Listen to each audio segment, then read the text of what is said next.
Primeira Epístola de João, capítulo 2, versículo 18, diz assim: filhinhos, esta é a última hora. Conforme ouvistes que vem o anticristo, já muitos anticristos se têm levantado, por onde conhecemos que já é a última hora. Volta comigo agora a página da sua Bíblia até o Evangelho segundo Mateus, capítulo 20, por gentileza. Evangelho segundo Mateus, capítulo 20, eu quero ler contigo do versículo 1 até o versículo de número 7.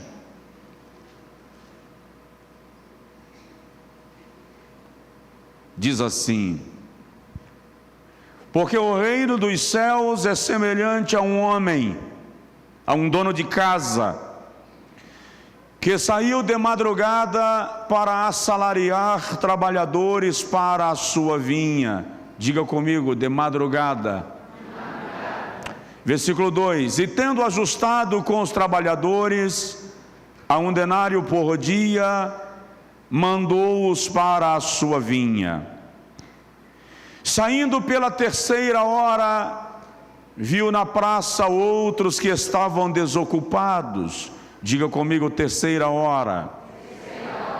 E disse-lhes: ide vós também para a vinha, e vos darei o que for justo.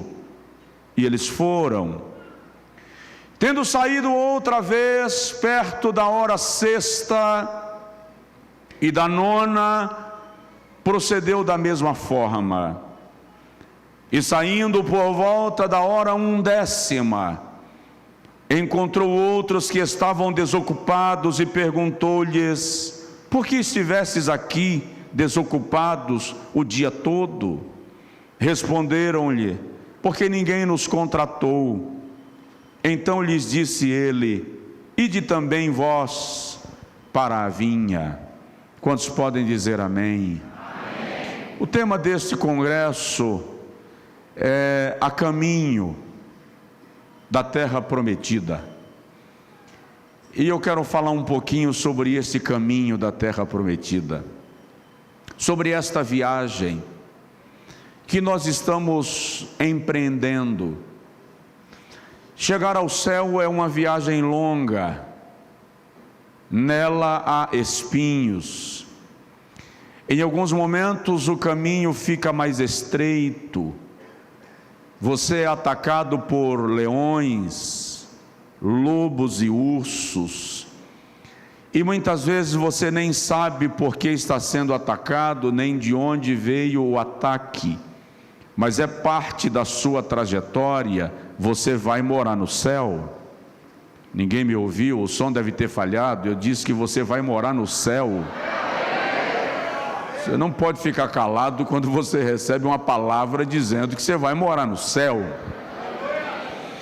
Mas presta atenção nisto, a igreja da nossa geração está vivendo uma transição perigosa, trazendo o foco de Jerusalém para a terra.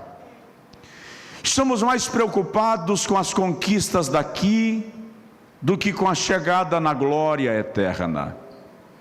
Estamos mais interessados no que vamos alcançar na terra do que em alcançar o céu. Na década de 80 se falava muito em arrebatamento, vida futura, vida eterna. Depois nós somos invadidos pelo conceito ou pelos conceitos da teologia da prosperidade, e daí em diante sinal de vida cristã virou conquista terrena. No entanto, bem-aventurados aqueles que lembram de, num congresso deste, uma semana de celebração, trazer à memória que nós estamos caminhando para o céu, porque aqui não é o nosso descanso. O apóstolo João, escrevendo a sua epístola, manifesta sentimento e inspiração do seu coração ao declarar que o surgimento de falsos cristos de falsos mestres denotam que nós estávamos ou estaríamos vivendo tempos finais.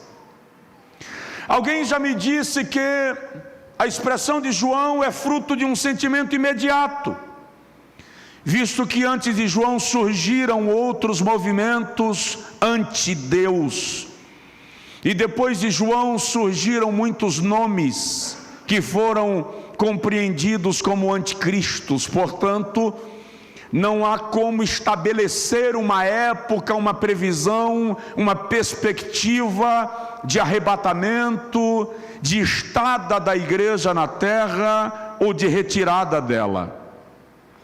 Por isso que eu li Mateus capítulo 20, porque quando fazemos uma junção dos dois textos, nós percebemos que a igreja está vivendo o tempo que é chamado tempo do fim. A igreja está vivendo o tempo que Paulo chama de últimos dias. Nós somos seguramente a igreja da hora undécima, o povo da última hora. Este é um tempo que se requer absoluto cuidado e vigilância com a vida cristã. O apóstolo Paulo, quando estava prestes a empreender a sua terceira viagem missionária, que alguns dizem que foi a última, reúne o conselho da igreja na região de Éfeso, em Atos 20, versículo 28 a 31, e diz assim: olhai por vós mesmos e pelo rebanho sobre o qual Deus vos constituiu ministros, para apacentardes as ovelhas que ele mesmo adquiriu com o seu próprio sangue. Paulo diz: porque eu sei que depois da minha partida entrarão no meio de vós lobos cruéis que não pouparão o rebanho, e dentre vós mesmos se levantarão homens presunçosos, querendo atrair discípulos após si. Vigiai, e não vos esqueçais que por 3 anos e meio eu vos admoestei com lágrimas, de dia e de noite, a cada um de vós. Paulo está falando ali de 2 tipos de lobos que assaltam a igreja. Primeiro, o lobo que já está aqui dentro. Segundo, o lobo que vem de fora. Ele diz: entrarão no meio de vós lobos cruéis que não pouparão o rebanho. Mas também diz: dentre vós mesmos se levantarão homens presunçosos, querendo fazer discípulos para si e não discípulos para Cristo. Este é o tempo que a igreja está vivendo. Requer vigilância, requer cuidado. Mas se João diz que o surgimento destes desvios da fé denotam que nós estamos na última hora, nós precisamos compreender quando isto começou. Quando esta viagem teve início? Nós estamos a caminho da terra prometida, mas eu quero que você entenda que esta viagem não começou em mim e em você. Alguns caminharam antes de nós. E na parábola da vinha, Jesus diz que o reino dos céus é semelhante a um fazendeiro que saiu de casa de madrugada a contratar trabalhadores para a sua vinha. Sabe o que é extraordinário? A vinha é a mesma, o que mudam são os trabalhadores. O dono da vinha é o mesmo, os trabalhadores é que são diferentes. Nós somos trabalhadores da vinha. A vinha é a obra de Deus e o reino de Deus sendo preparado para receber, para a chegada do seu dono. Eu quero que você entenda que Jesus está falando de algumas épocas da vinha de Deus. Esse é um momento muito importante na vida de Jesus. Ele está saindo da Galileia, subindo para a Judeia, e é a sua última ida a Jerusalém. Jesus sabe que vai morrer em Jerusalém depois desta viagem. Nessa viagem há alguns momentos especiais. Por exemplo, é nessa viagem que Jesus entra em Jericó e salva Zaqueu. É nessa viagem que Jesus conhece o jovem rico e diz para ele: guarda os mandamentos. É nessa viagem que a Bíblia diz que os discípulos acompanhavam a Jesus atemorizados. Já há um clima de morte no cenário. Nesse clima de morte ele diz: o reino dos céus é semelhante a um fazendeiro que saiu a contratar trabalhadores para a sua obra, e ele saiu de madrugada. Qual é a madrugada do plano de Deus nesta caminhada para a terra prometida? A madrugada se deu naquilo que os teólogos chamam de dispensação patriarcal. O primeiro momento de Deus na relação com o homem foi lá em Gênesis, na era dos patriarcas. Era a madrugada quando Deus apareceu a Abraão e disse: sai, olha para o céu, conta as estrelas, se as pode contar. No plano de Deus, a madrugada é a época dos profetas, quando ele estava lhes revelando o seu plano, mas a revelação ainda não era plena, porque ainda era madrugada. Paulo, escrevendo aos Efésios, no capítulo 3, versículo 2 ao versículo 5, declara que o mistério que esteve oculto aos profetas e aos patriarcas, o Senhor quis nos revelar neste tempo.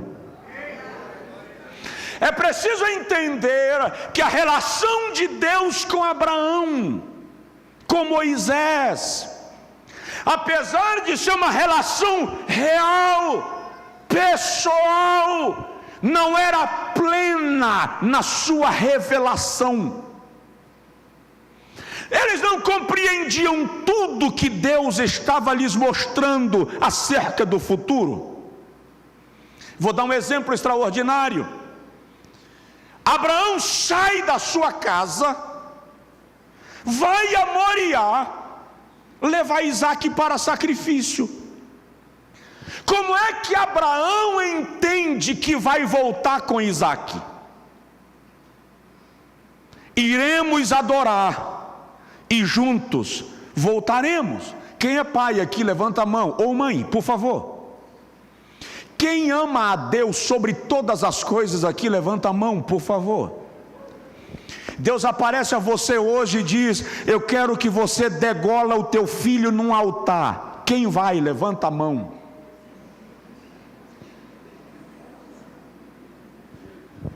Porque Abraão foi. Ele levanta de madrugada e racha a lenha e vai. Qual era o segredo disso? Presta atenção. Por que Deus mandou Abraão ir a uma distância de 3 dias? Por que não mandou fazer em casa? Abraão tinha altar em casa. Ele tinha altar na sua terra, nas suas fazendas. Por que Deus diz caminha 3 dias? Alguém diz, é para dar tempo se arrepender. Não, Deus é muito além disso. Jesus diz assim: Abraão viu o meu dia e se alegrou. Que dia? Quantos anos Jesus tinha quando começou seu ministério? 30. Quantos anos durou o ministério de Jesus? 3. Quantas horas Jesus ficou na cruz? 3. Quantos dias Jesus ficou no túmulo? 3. Quantos dias Abraão caminhou até Moriá? 3. 3 dias de casa a Moriá. Era Deus mostrando para Abraão como seria a vida do Messias. É por isso que Abraão vai, porque ele sabe, assim como o Messias se levantará do túmulo, Isaque se levantará do altar, porque Deus está planejando algo que vai além de Isaque.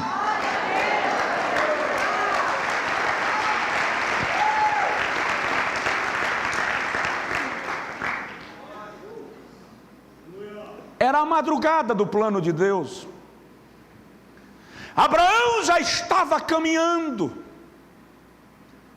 Era a madrugada quando Deus aparece a Moisés e dá a Moisés a mais perfeita revelação da sua pessoa.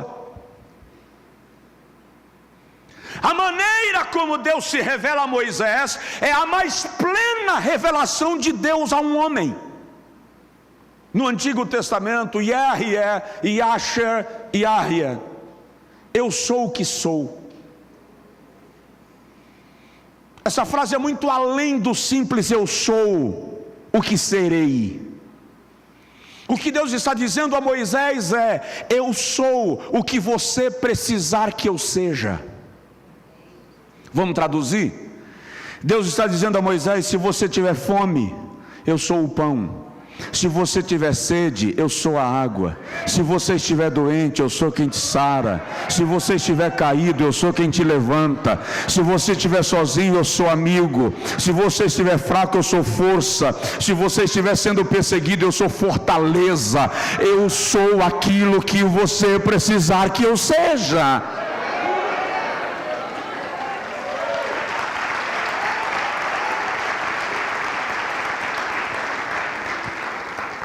Mas era a madrugada. A caminhada daqueles homens não dava a eles uma revelação plena do que Deus haveria de fazer. Os profetas, os nabis do Antigo Testamento profetizaram sem ver, em muitos casos, a sua profecia se cumprir. A gente admira Isaías hoje, mas um estudo da vida de Isaías vai revelar que ele morreu sem crédito. Isaías não foi um profeta aplaudido, não foi acreditado. Por quê? Porque Isaías tinha umas ideias meio estranhas mesmo. Para representar o cativeiro, ele resolve andar nu. Quanto tempo? 3 anos. Isaías vai e diz assim: um menino nos nasceu. O verbo está no pretérito. Um filho se nos deu, e é príncipe.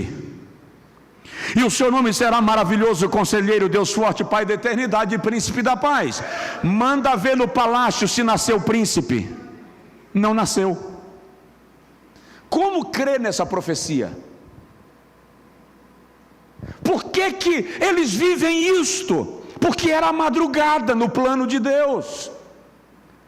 O plano não estava revelado na sua amplitude. Eles já estavam a caminho da terra prometida. Provoca aí seu vizinho, fala com ele assim: eles já estavam a caminho. A viagem já havia começado. A parábola que nós lemos, Jesus diz: um trabalhador saiu de madrugada a buscar trabalhadores para a sua vinha. A madrugada foi lá. Aí Jesus diz assim: e quando chegou o versículo 3, a hora terceira, ele saiu outra vez. Qual é a hora terceira? A hora terceira no relógio de Israel é entre as 8 e as 9 da manhã. Se a hora da madrugada representa o tempo dos patriarcas, o que a hora terceira representa? É a hora do Espírito.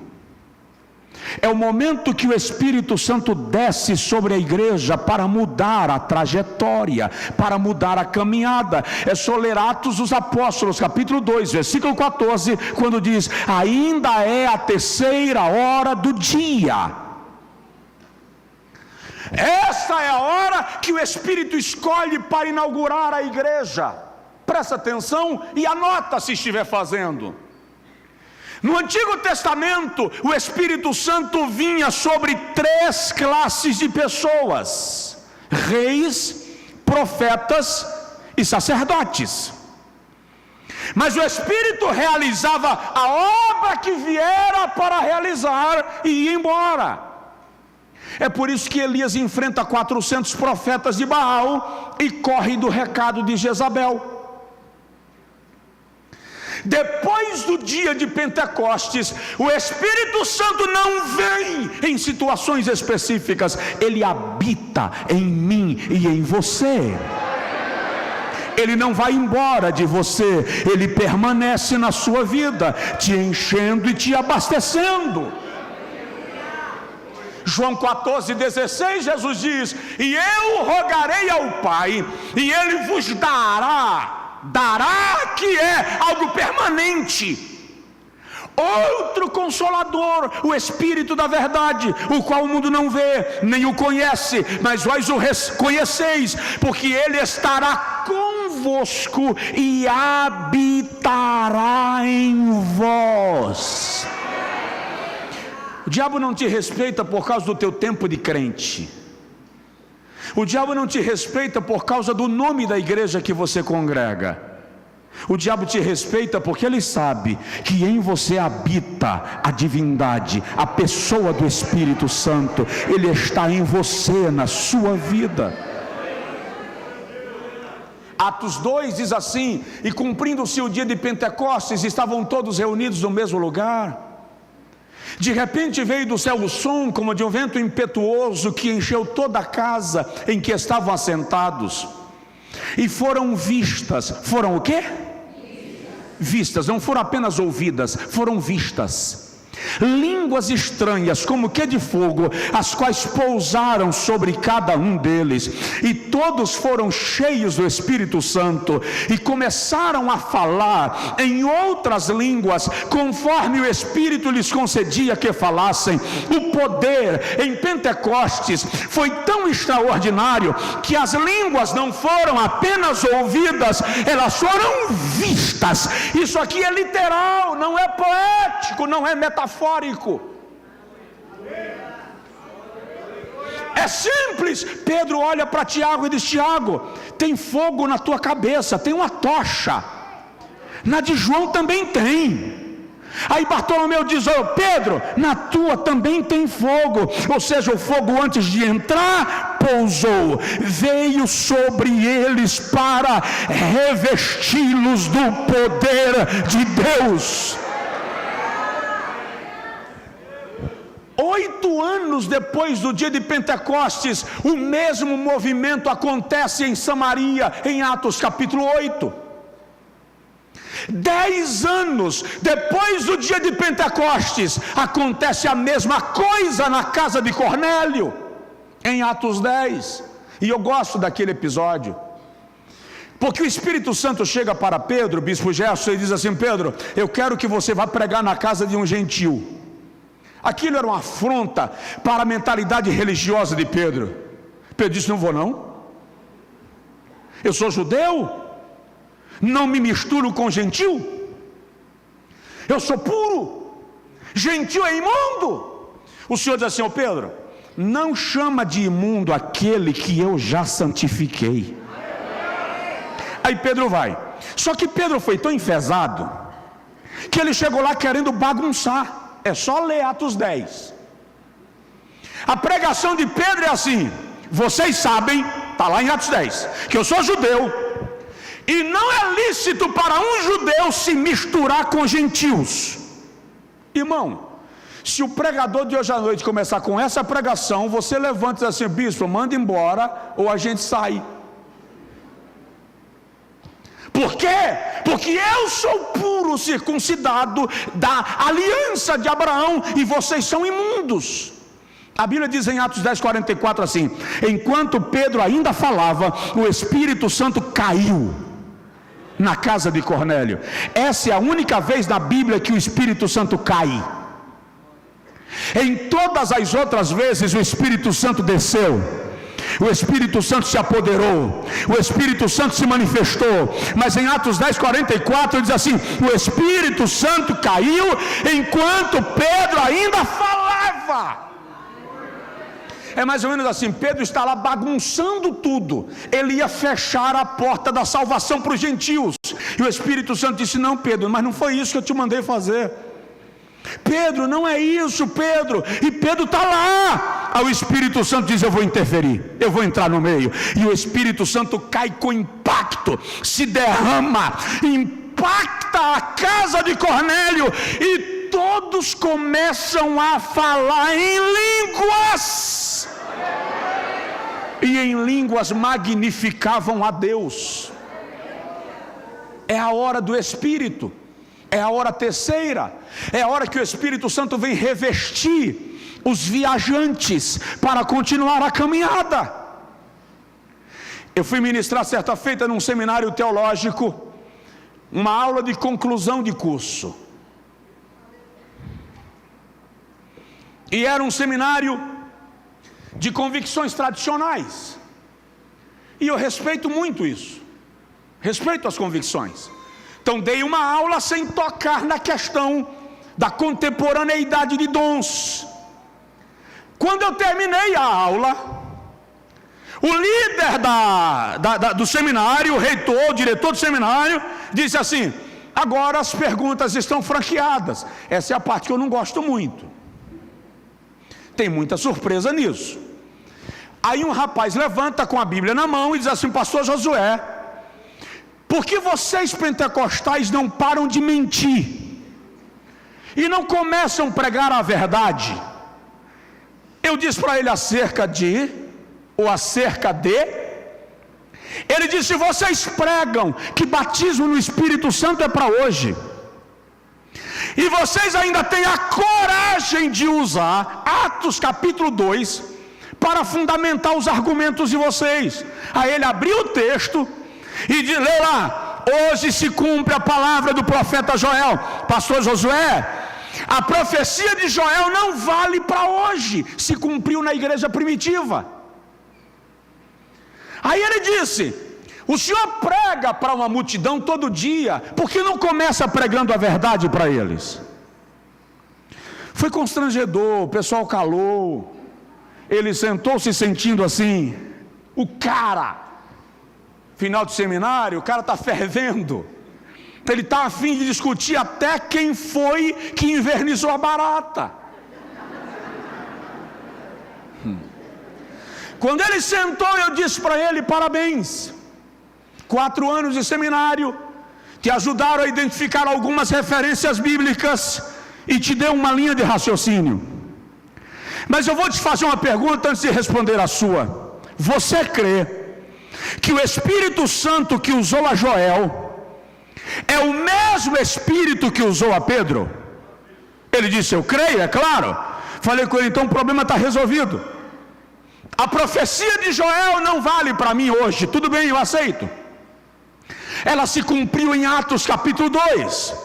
Mas acontece que quando Deus do céu derramou o Espírito Santo, ele ficou lá em cima olhando o resultado. E Deus ficou tão feliz com o que viu, que ele tomou a Pedro e disse assim: esta promessa se diz respeito a nós e a vós, e aos que estão longe, e aos vossos filhos, e a tantos quantos Deus nosso Senhor chamar.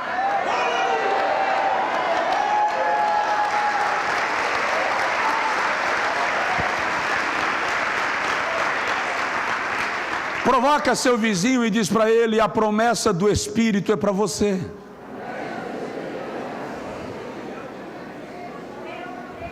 Eu já vou terminar. Eu só falei da madrugada e da hora terceira, eu sei. Se for o caso, eu deixo para terminar no carnaval do ano que vem. Mas vamos lá. Jesus diz que o reino dos céus é como um fazendeiro que saiu a chamar trabalhadores para a sua vinha, e nós somos aqueles que caminham para a terra prometida. Os caminhantes da madrugada foram os profetas e os patriarcas. A hora terceira é a hora que o Espírito Santo interfere para fortalecer os que vão caminhar. A hora sexta, ele diz no versículo de número 5: e também saiu a hora sexta. Hora sexta ficava entre as 11 da manhã e o meio-dia. Quem são os trabalhadores da hora sexta? É exatamente a hora sexta que Jesus sai da Judéia, descendo para a Galiléia, e o texto diz assim: e era-lhe necessário passar por Samaria. O era-lhe necessário ali não se deve a uma questão geográfica, porque haviam outros caminhos para ir a Galiléia sem passar por Samaria, inclusive caminhos mais seguros. A hora sexta, Jesus para à beira do poço de Jacó, e chega uma mulher samaritana, e é muito lindo aquele diálogo, porque quando ela chega, Jesus diz assim: me dá um pouco de água. Só que judeus e samaritanos não se comunicavam há séculos. Desde a dispersão das 10 tribos, eles se tornaram inimigos. Não eram ainda samaritanos, eram os estrangeiros que vieram ocupar a terra e que se tornaram ancestrais dos samaritanos. Nos dias de Jesus, a inimizade entre judeus e samaritanos era tão grande que um judeu me disse que um judeu não lavaria os pés na bacia onde um samaritano tivesse lavado as mãos. Então, quando Jesus chega para a mulher e diz assim: me dá um pouco de água, e ela diz: como podes tu, sendo judeu, falar comigo que sou samaritana? Ao contrário do que alguns pensam, ela não está honrando a Jesus, ela não está reconhecendo Jesus, ela está dizendo: você é de casta inferior, como se dirige a mim? Aí Jesus olha para ela. Jesus é extraordinário, porque ele olha para ela e diz assim: se você soubesse quem está te pedindo água, tu me pediria e eu te daria água viva. A mulher tentou se recuperar do nocaute e diz assim: não tens nem com que tirar. Jesus olhou para ela e disse: aquele que beber desta água voltará a ter sede, mas o que beber da água que eu lhe der, nunca mais sede terá.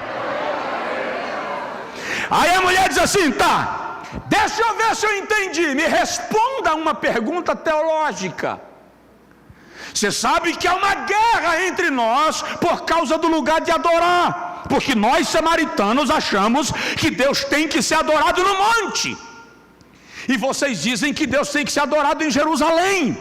Então me diga, qual é o lugar certo de adorar? Ela antecipa e diz: eu sei que quando o Messias vier, ele vai nos explicar isso. Jesus diz assim: sou eu.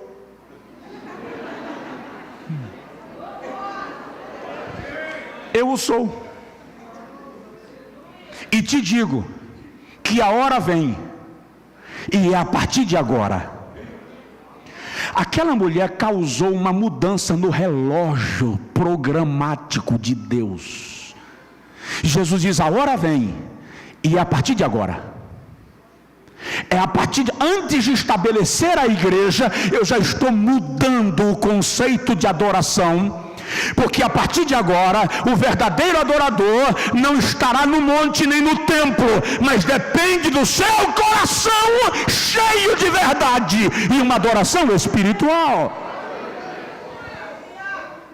Ali é a hora hora sexta, e basta lembrar que depois do derramamento do Espírito, o primeiro povo a receber o Espírito Santo foram os samaritanos.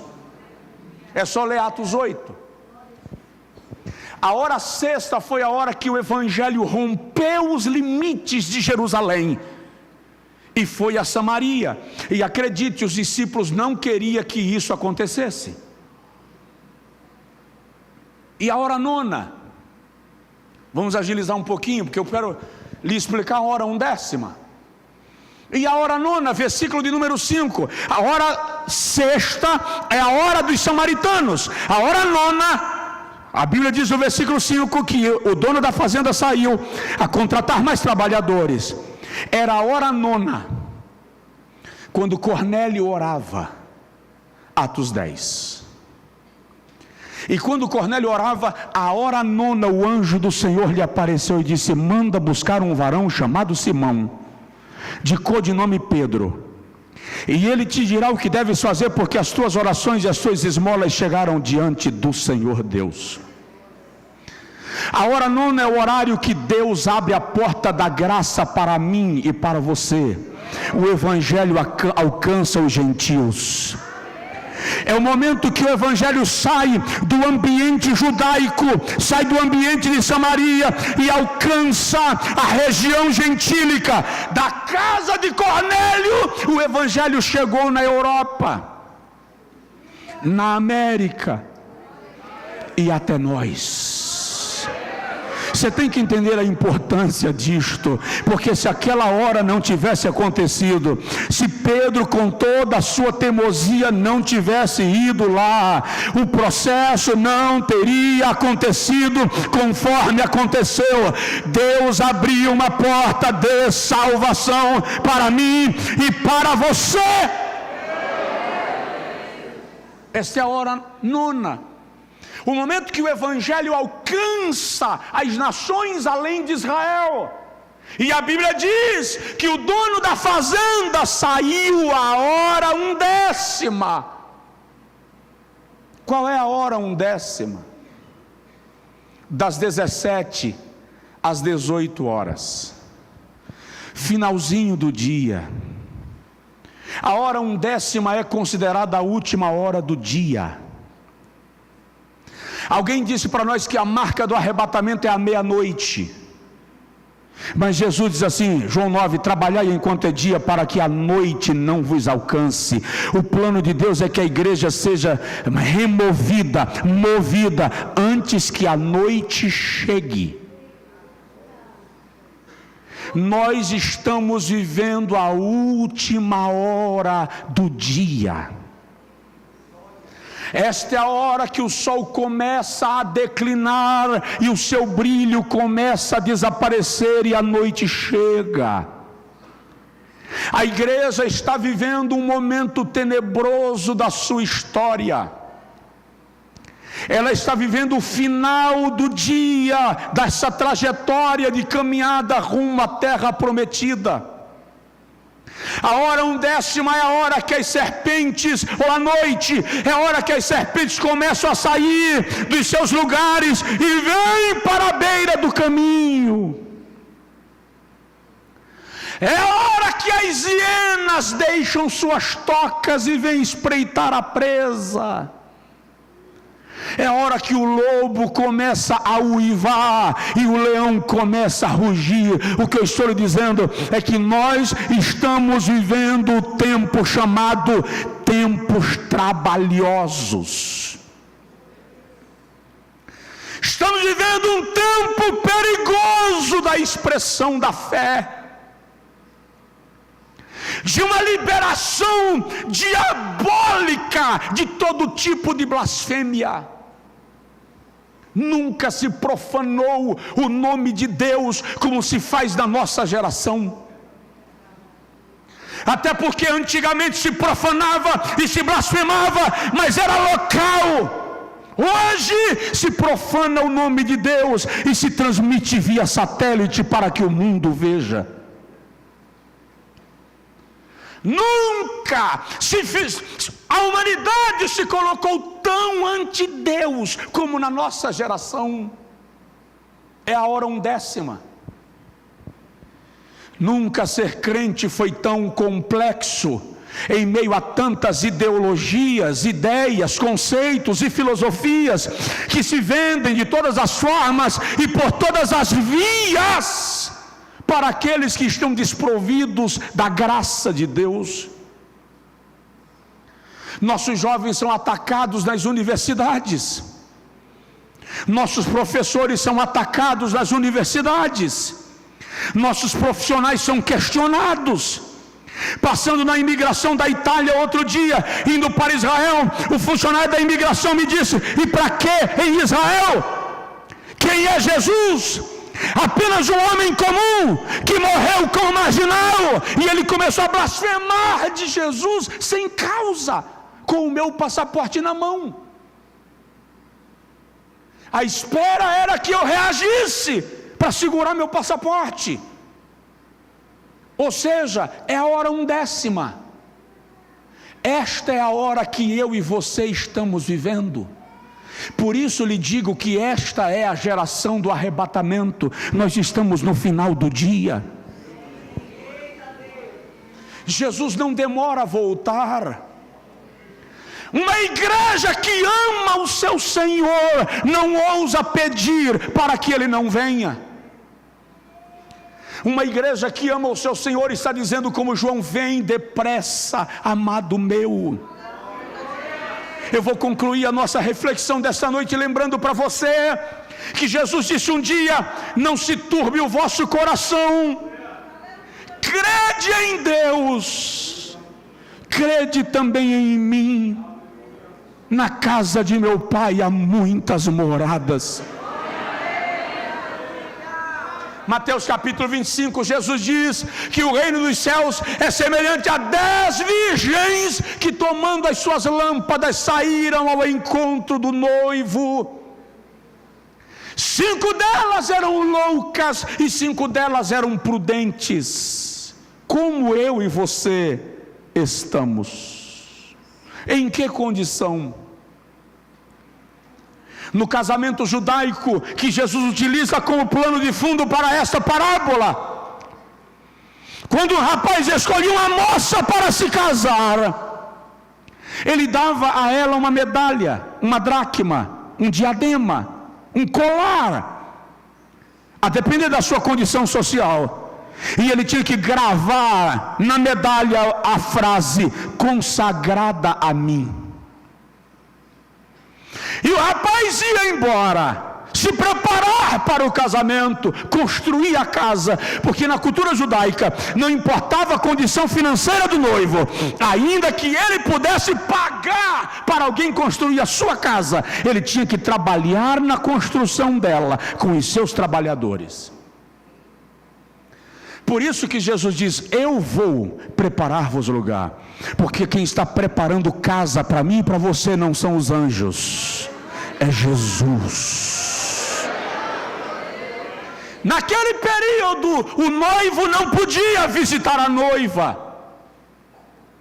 Ele elegia alguém, a quem a Bíblia chama de o amigo do noivo. Era alguém da sua mais alta confiança, que todas as vezes que ele quisesse notícia da moça, ele mandava o amigo do noivo lá. E todas as vezes que o noivo mandava o amigo visitar a noiva, ele tinha que mandar presentes para ela. E não eram flores, flor murcha, eram joias. As irmãs, façam uma oração agora. Digam assim, irmãs: renova os nossos dias como dantes, ó Senhor.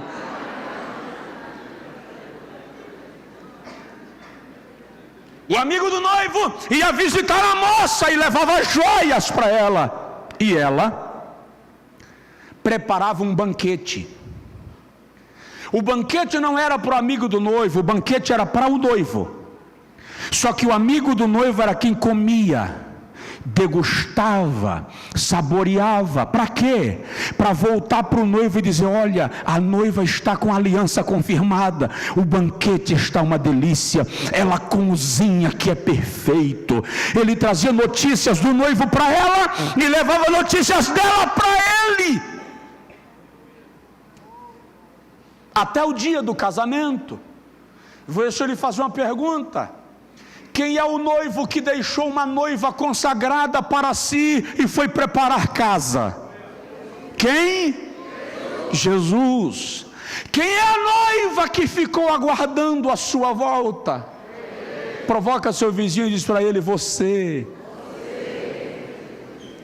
Quem é o amigo que o noivo mandou para cuidar da noiva? O Espírito Santo. Quais são as joias que o noivo mandou para adornar a noiva? Dons espirituais, fruto do Espírito adorna a noiva. Qual é o banquete que a noiva faz para o noivo na presença do amigo? Isso aqui. Isso aqui é banquete.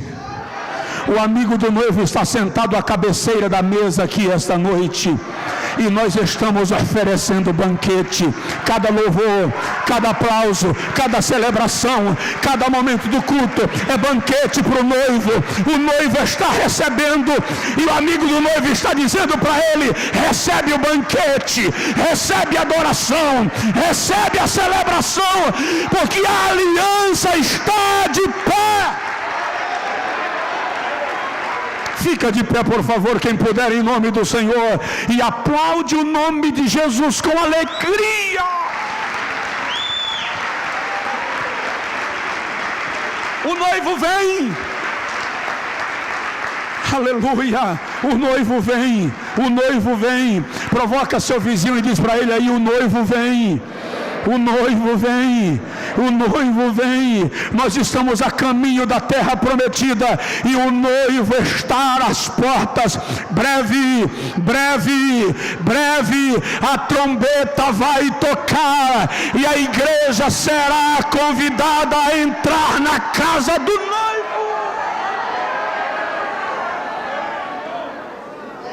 Aleluia, aleluia. Diga comigo: eu sou trabalhador da última hora. Quero orar com você. Não cansa agora. Eu sei que está difícil. Eu sei que os lobos estão te espreitando no caminho. Afinal de contas, o dia está inclinando, a noite está chegando. Eu sei que você está sofrendo ataques violentos. É o final do dia. No mundo antigo, guerreiros selvagens ficavam à espreita à beira da estrada, jogando pequenos dardos venenosos para ferirem os viajantes, a fim de assaltá-los e roubá-los.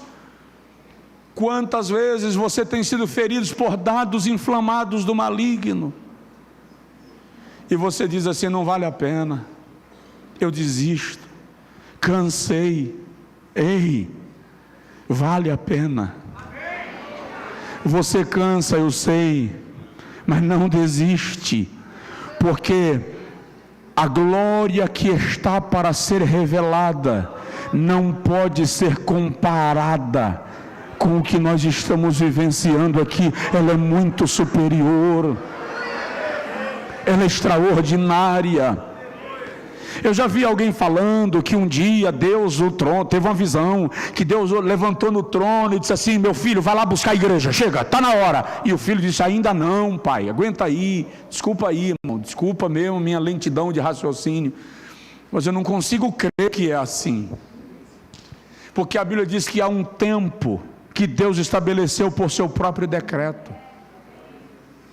O que eu consigo entender é que quando chegar a hora, o pai vai olhar nos olhos do filho, o filho vai olhar nos olhos do pai, e eles vão dizer um para o outro: esta é a hora de buscar a noiva. E o Espírito Santo que habita em mim e habita em você, onde você estiver, vai te mover. Eu creio que todo crente salvo na hora do arrebatamento vai sentir algo do céu. Você está lá no corredor da empresa, no volante da caçamba, no andame de pedreiro, no escritório do engenheiro, do advogado, no consultório médico, na empresa, e o seu coração vai dar aquele salto de alegria, sem ninguém dizer nada, e você vai começar a falar em línguas, vai ser renovado. É o Espírito Santo dizendo: o noivo está chegando, o noivo está vindo, o noivo está vindo. Provoca seu vizinho e diz para ele: quero ver você no céu. Agora ora comigo, por favor, e diz para Deus: eu quero estar pronto. Diz para Deus: eu quero estar preparado. Diz para Deus: não deixa nada mudar o meu foco da tua glória.